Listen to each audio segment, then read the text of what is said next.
Welcome to GRIDWARS Age of Cyberpunk. In this briefing, you will be presented with the basic mechanics used in this new 3D printable game. In order to begin your battle, you will need a gaming area, dice, tokens, terrain and environment models, and most importantly, the miniatures. In the game, both you and your enemy will choose a faction and create a squad from the available miniatures. Then, you will enter the grid to compete for the unique scenario objectives. The winner will rule the Titan City's underworld until the next inevitable clash. The game is divided into rounds and individual units' turns. Both players activate one of their units alternately. After all characters complete their turns, a new round begins in which the units can be activated again in a new order. At the beginning of each round, you will also distribute energy tokens to your units. Energy can be spent in critical situations to improve attack and defense rolls, or to pay for special attacks and abilities. Each unit is represented by its model and a unit card, on which you will find all information about the unit's personal statistics and a list of their attacks, abilities, and passives. When a unit is activated, it can perform actions that affect the battle. The available actions are moving, charging, attacking, using abilities, hacking, engineering, and even throwing enemies across the battlefield. Let's breach the grid right now and see how it is all executed. In this scenario, two small squads, Yakuza and Titan City gangs, are in the middle of a skirmish and need to eliminate the rivals before they call for reinforcements.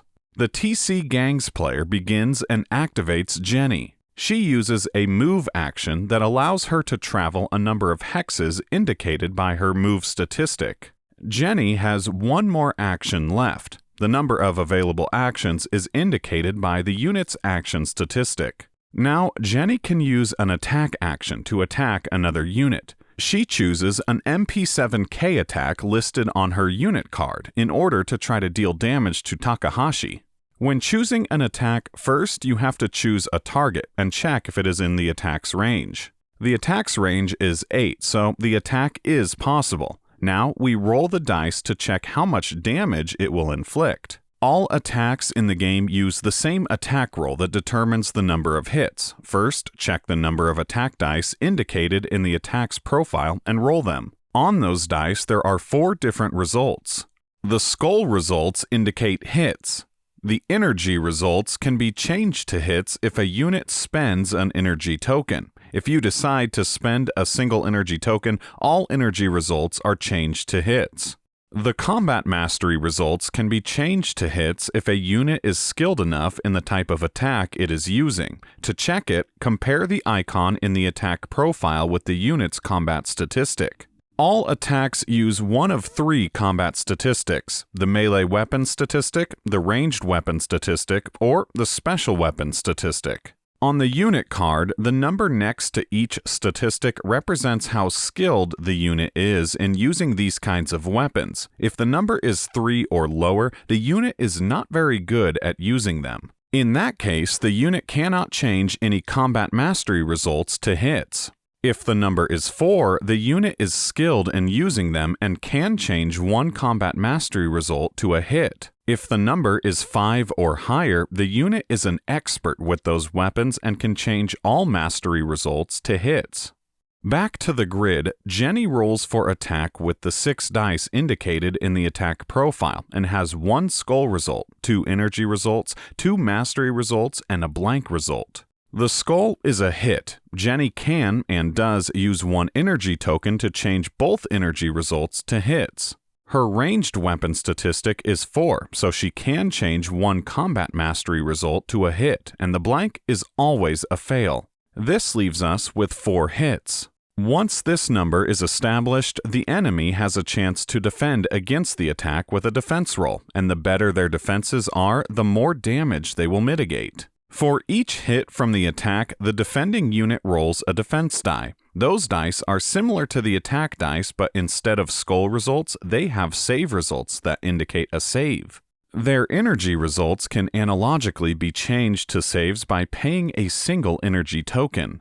Finally, the armor results can be changed to saves depending on the defender's armor statistic. The armor statistic is on the unit's card, and for each point of armor, the unit can change one armor result to a save. However, the armor statistic is lowered by each point of armor penetration indicated in the attacker's attack profile. Let's see how it goes. Takahashi rolls a save, an energy, an armor, and a blank result. He cannot change the energy result to a save because the player did not distribute any energy tokens to him. He has an armor statistic of 1, so he would be able to change one armor result to a save, but because Jenny's MP7K has 1 armor penetration, his armor is reduced to 0 and he cannot change the result. The blank is always a fail. This leaves us with 3 unsaved hits.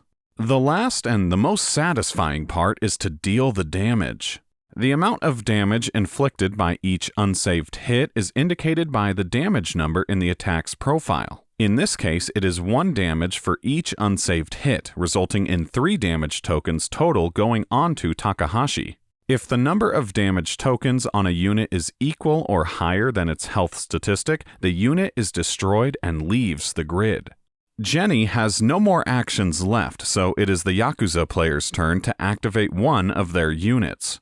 Takahashi is damaged, so it is a good idea to activate him before he gets shut down. In the first action, he uses move action to reach the terminal. When a unit is next to a terminal, it can use a hacking action to gain access to powerful net hacking abilities and manipulate the environment. One of the available hacks allows activating a neutral sentry gun and attacking with it. In order to hack a sentry gun, Takahashi has to pass a hacking test with a fixed difficulty of 8.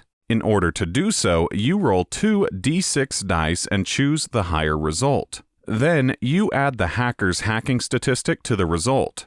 If the sum is equal to or higher than the test's difficulty, the test is passed and you can resolve the ability. Takahashi performs a hacking test and rolls a 2 and a 4. He chooses the higher result and adds his hacking statistic with a value of 5 to it. After adding 4 and 5, the number is higher than the test's difficulty of 8. The target is online.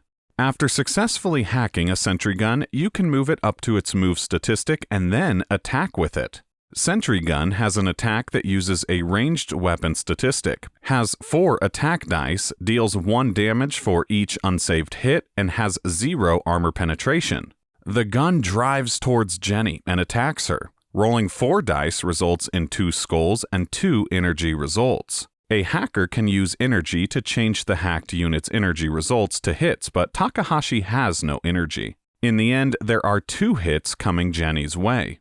She rolls 2 dice and rolls 2 energy results. Because Jenny is behind a cover, she gets a cover bonus. She can change all energy results to saves without spending the energy. All hits are saved and the attack deals no damage.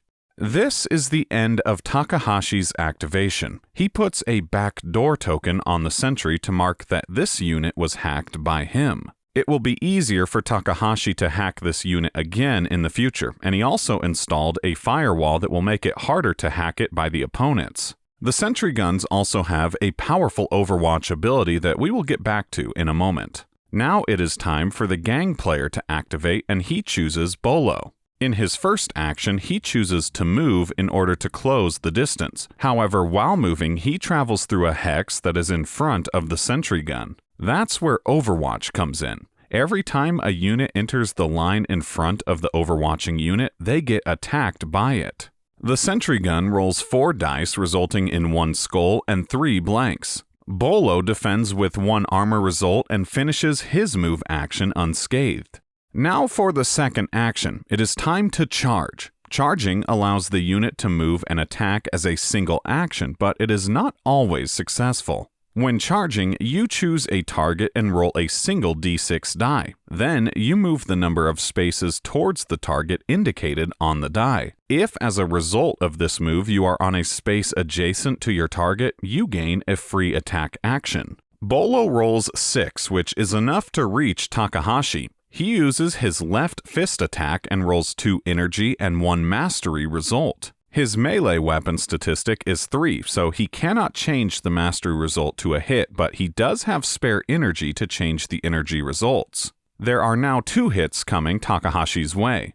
Takahashi rolls a blank and an armor to defend. Because he has 1 armor and the left fist has 1 penetration, he cannot change either result to a save. He receives 2 points of damage and is destroyed.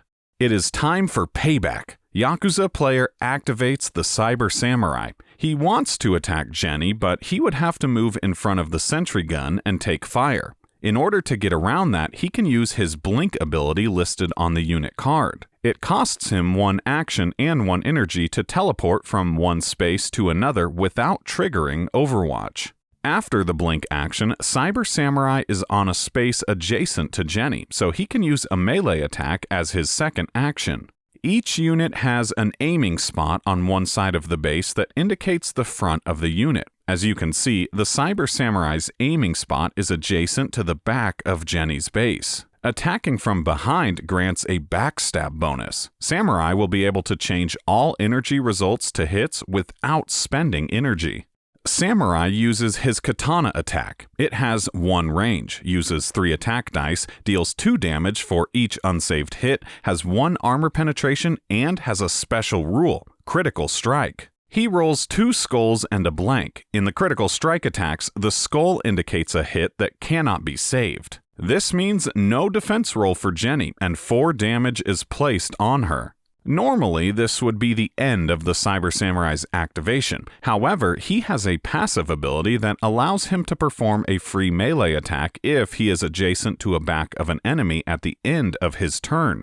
He takes the opportunity and attacks again with the katana. This time, he rolls 3 energy results. He can change all of them to hits without spending energy. As he is attacking from the back, Jenny tries to save herself from the incoming attack, but she rolls a blank on one of the 3 dice, resulting in at least 2 damage that will be enough to destroy her. Finally, Cyber Samurai has another passive ability that allows him to blink after destroying an enemy. He tactically repositions and finishes his activation. It is time for the gang to recover. Lucio is activated, but he has the oppressive Sentry gun right next to him. Luckily, it can be taken out. One of the available engineering abilities is breaking and deactivating the Sentry guns. In order to do so, Lucio has to pass an engineering test with a fixed difficulty of 8. This test is similar to a hacking test. You roll 2 d6 dice, choose the higher result, add your unit's engineering statistic, and if the result is equal to or higher than the difficulty, the test is passed. Lucio rolls a 1 and a 6, which combined with his engineering statistic of 3 is enough to perform a break engineering action.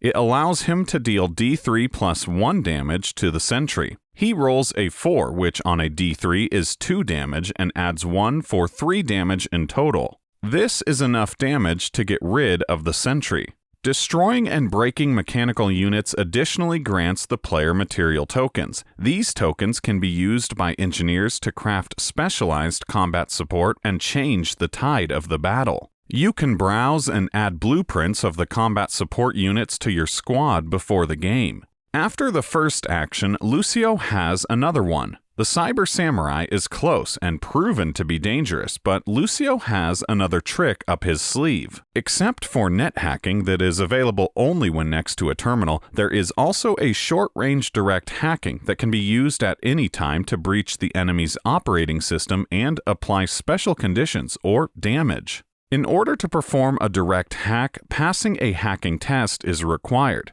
The difficulty of these hacks takes into account the enemy's Intrusion Detection System statistic, IDS for short. Lucio will try to use one of the available direct hacks, in this case the short circuit hack, which weakens the enemy.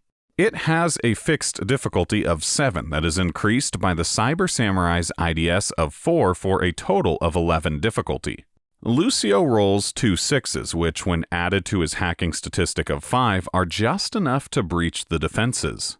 Therefore, Cyber Samurai receives a weakness token. His attacks will be considerably less effective in the next round. There is only one unit that has not been activated. Yakuza brings in Jinpachi into the fight. In his first action, he moves towards Bolo. In the second one, he uses a throw action. Throwing has many combat applications. It can deal damage, stun, disrupt the enemy's plans, or save your weaker units who are stuck in combat with a stronger enemy. Throwing is only possible if your unit's build statistic is higher than the enemy's. In the case of Jinpachi and Bolo, their statistics are equal. However, Jinpachi has an ability that allows him to increase his build until the end of turn. This is a quick ability, so it only costs energy and does not cost an action. The distance the enemy is thrown is 1 space plus 1 space for each point of difference between the build statistics.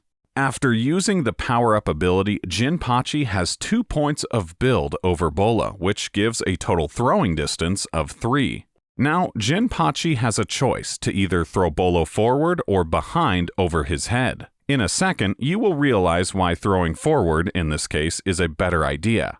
Bolo is tossed into the air, but after 2 out of 3 spaces, he encounters a wall. When this happens, his move ends on that space and he automatically receives a stun token. He will have 1 less action to perform in his next turn. The same thing happens when a unit is thrown onto another unit, which would result in both units receiving a stun token. Additionally, after the throw, no matter if it resulted in hitting the wall or not, the thrown unit rolls 1 defense die for each space it has traveled. The blank results in this roll deal 1 damage to the thrown unit. Bolo rolls 2 dice, 1 for each space he was thrown. He rolls an energy and an armor result. Because there were no blanks, he does not receive any damage.